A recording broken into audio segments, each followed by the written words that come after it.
18 फरवरी से तुम्हारा एग्जाम है, इसीलिए ये 12 घंटे की क्लास तुम्हारे लिए आई है जो चल रही है।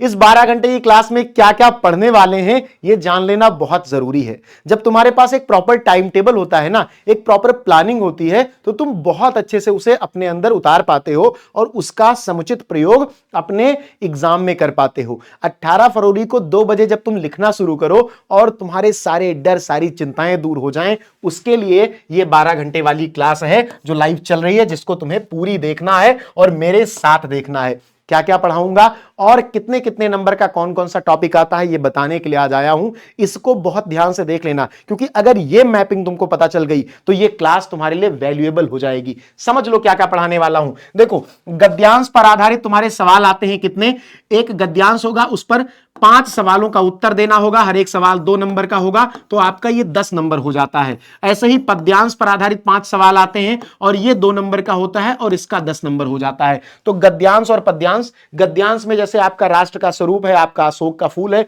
मैं आज वो गद्यांश आपको बताऊंगा जिनसे पिछले 5 सालों में सवाल बार बार पूछे गए हैं। तो आज हम बिल्कुल एग्जाम वाली तैयारी करेंगे, क्योंकि समय नहीं है, टाइम टेबल देखा है तुमने, गैपिंग नहीं है और सब्जेक्ट्स की, तो साथ में सभी सब्जेक्ट तैयार करने हैं, इसलिए फोकस्ड प्रिपरेशन बहुत जरूरी है। पद्यांश जैसे आपका पवन दूतिका है, आपका नौका विहार है, या महादेव वर्मा के गीत हैं, श्रद्धा और मनु है, मैंने आहुति बनकर देखा, तो जो इंपॉर्टेंट है वही पढ़ना है और कैसे उसका उत्तर तुम लिखोगे और 2 में 2 पूरा पाओगे, इस पर आज चर्चा करूंगा। साहित्यिक परिचय, मैं आपको गद्य के वे 4 साहित्यिक परिचय कराने वाला हूं जिनको पढ़ने के बाद यूपी बोर्ड नहीं, दुनिया का कोई बोर्ड साहित्यिक परिचय में नंबर काट ले तो बताना। और पद्य के 5 यानी काव्य के 5 साहित्यिक परिचय करवाऊंगा। इसलिए इस क्लास को जो लाइव चल रही है जाकर देखो, पूरी क्लास देखना, नोट्स बनाना, कॉपी और पेन लेकर के बैठना, किताब भी टिक करते रहना क्या क्या पढ़ लिया। कहानी में तुम्हें पता है कि 4 कहानियां हैं, हम 4 नहीं पढ़ेंगे क्योंकि अथवा करके तो आता ही है, तो हम 3 पढ़ लेंगे जिससे चौथा वाला अथवा अपने आप कट जाए। वे 3 कहानियां और 3 कहानियों से आने वाले सारांश पर आधारित प्रश्न, उद्देश्य पर आधारित प्रश्न और साथ में समीक्षा पर आधारित प्रश्न हम लोग करने वाले हैं। अच्छा, अब एक बात तुम्हें समझनी है कि आपका गद्य और पद्य से जो साहित्यिक परिचय आता है बेटा, ये 10 नंबर का होता है। अब 10 नंबर ये, 10 नंबर ये, 10 नंबर, 30 यहां हो गया।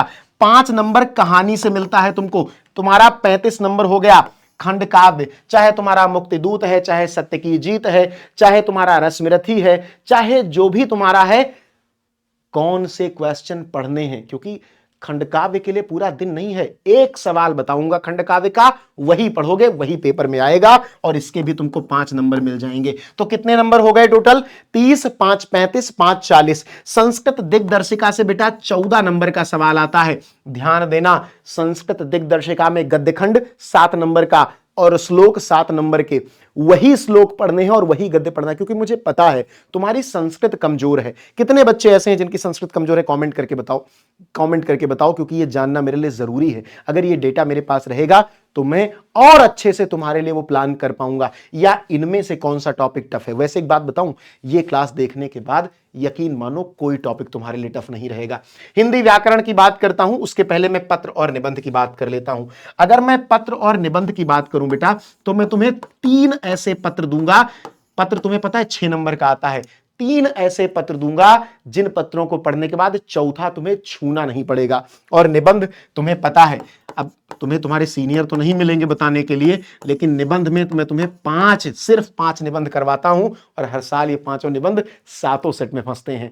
ठीक है, अगर तुम्हें चाहिए तो मैं 10 भी करवा दूंगा, लेकिन मैं ये 5 सबसे इंपॉर्टेंट वाला दूंगा, 5 और दे दूंगा जिससे तुम कंफर्टेबल हो जाओ। 9 नंबर इसके हो गए बेटा, 9 नंबर इसके आते। ध्यान रखना, बहुत जरूरी नंबर हैं ये सारे। ठीक है, पत्र एक ही लिखोगे और 6 नंबर मिल जाएंगे, निबंध एक ही लिखोगे और 9 नंबर मिल जाएगा, कहानी एक ही लिखोगे और 5 नंबर मिल जाएगा, खंडकाव्य एक ही लिखोगे और 5 नंबर। कितना बढ़िया है ये। मैं तो हिंदी के पेपर को सबसे सरल मानता हूं, लेकिन एक स्ट्रेटजिक तैयारी होनी चाहिए। आपके ऋषि भैया ने ये क्लास सिर्फ इसलिए बनाई है। ठीक है, और मैं साल भर 12 घंटे की क्लास नहीं लेता। मुझे पता है कि बहुत सारे बच्चे मैथ, फिजिक्स, केमिस्ट्री में परेशान रहते हैं। आपको डरना नहीं है, हिंदी का जो पूरा सिलेबस है वो मैं 4 दिन में पढ़ा दूंगा। 100 में 100 आ जाएंगे। 12 घंटे की क्लास जाके देखो और उसके बाद 15, 16, 17 ये 3 दिन। कोई माई का लाल हिम्मत हो तो तुम्हारा 100 में से 100 काट के दिखा दे। अच्छा एक बात और, अब मैं 100 में से 100 कह रहा हूं तो मैं तो तुम्हें 100 में से 100 दिलवाऊंगा। तुम अपनी बात बताओ कि क्या तुम मेरे साथ हो? कमेंट सेक्शन में लिखो क्या तुम तैयार हो। अगर तुम नहीं तैयार हो तो कैसे दिलवा पाऊंगा, और मुझे भरोसा है कि तुम कर लोगे।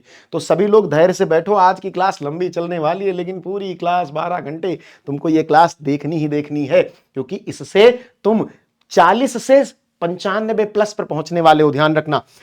पत्र और निबंध का बेटा तुम्हारा 9, 6, 15 पूरा नंबर हो गया। हिंदी साहित्य के इतिहास में गद्य का विकास आता है, गद्य का विकास आता है, और गद्य का विकास से तुम्हारे 5 एमसीक्यू आते हैं जो 5 नंबर के होते हैं।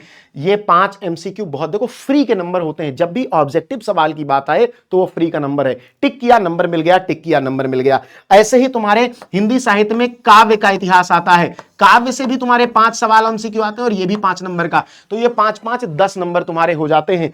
अब तुम सोच लो कोई एक टॉपिक मुझे, हिंदी व्याकरण में क्या क्या आता है? हिंदी व्याकरण में तुम्हारा अपठित गद्यांश 5 नंबर का। अपठित गद्यांश तो फ्री का नंबर है। और एक बात तुमको बताऊं, इस क्लास में तुम्हारा अपठित गद्यांश भी फंसा दूंगा।